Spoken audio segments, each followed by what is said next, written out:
Hello, everybody, and welcome back to another reading of the blog. I hope you're well. So glad you're here.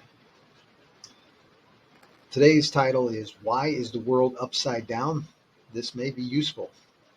Something I learned recently that I've got to pass on. Maslow's hierarchy of needs is upside down. I thought you should know. Well, to begin, I heard it from Andre during Agorapulco, and needless to say, I had to investigate his claim. Sure enough, there was smoke, and then there was fire.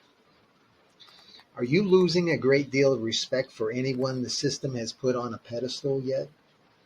Certainly, we know the politicians, liars and thieves at best, who sell out their constituents to the highest bidder. Then there's the generals and the admirals, also sellouts and chief operators of the meat grinders for the young males of their respective populations to either be killed, turned into guinea pigs, or possibly worse, psychologically damaged from the trauma for a lifetime, possibly to serve as the next generation of operators of future meat grinders. Side note, there is no honor in war, and those who promote it or glamorize it are simply propagandists. Those who believe it, fools. And if you're offended by that, it's high time to grow smarter. Leaders of science are the latest to be knocked off the steps, and here's an example. Abraham Maslow. As usual, aided by a corrupt institutionalized school system, has nearly everyone understanding a model of personality and motivation that is backwards. How many conversations have you had over your lifetime discussing Maslow's hierarchy of needs? Unfortunately, I've had quite a few. The working stiffs, fresh out of school, head off to their jobs to make enough money to take care of their basic needs, physiological and safety, food, shelter, transportation, communication, etc., which seem to always be increasing in cost in a racket called consumerism, and if they're lucky, get to spend a very small portion of their time finding love and belonging, self esteem, and even less with self actualization. I recall as a kid hearing the term self actualization for the first time. It was probably fifth or sixth grade when the teacher explained it was finding your own true nature. I thought then that was something that I want to do. So 40 plus years later, finally getting around to it, can you fault me for being a bit aggravated to learn that's where I should have been focusing on in the beginning? It's bloody confusion technique again. Comparing the Blackfoot Nation's obvious wisdom to Maslow's concoction, it's clear his model is the lesser, if not a trap designed for the masses to fall into.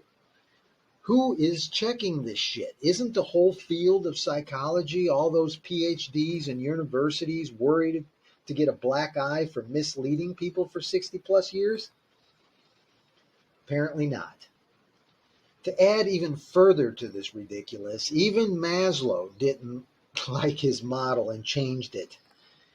But did the textbooks get changed? Couldn't they at least offer a reference to the Blackfoot? No.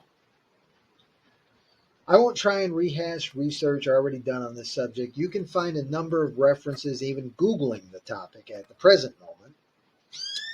I've got a post in the blog from Shane Safier from the late 2020, which is well documented and referenced. I think it does the topic justice.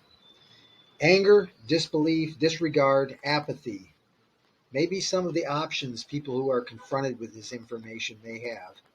I would suggest contemplation. What are the good things that come from this discovery? We can't change the past. All we can do is learn from it and make tomorrow better with actions we take today. I would hope people use it for motivation to take more responsibility for their lives and, more importantly, the lives of the children coming up in this world. We're entering a new era where information is the new oil. Good and excellent information is what everyone needs to be on the lookout for. Being able to discern that quality information is an ability every individual needs to be taking responsibility for. To be a fool in the information age is a choice. To be stupid is to allow harm to occur to yourself or others or both. Don't be a fool. Don't be stupid. Choose wisdom.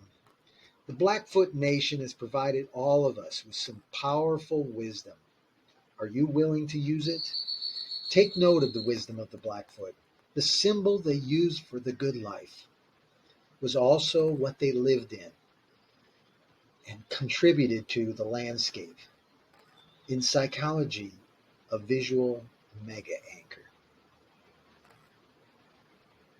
Thanks so much for listening. I hope this was helpful and useful to you. Feel free to comment if you thought so. Take care. Bye bye.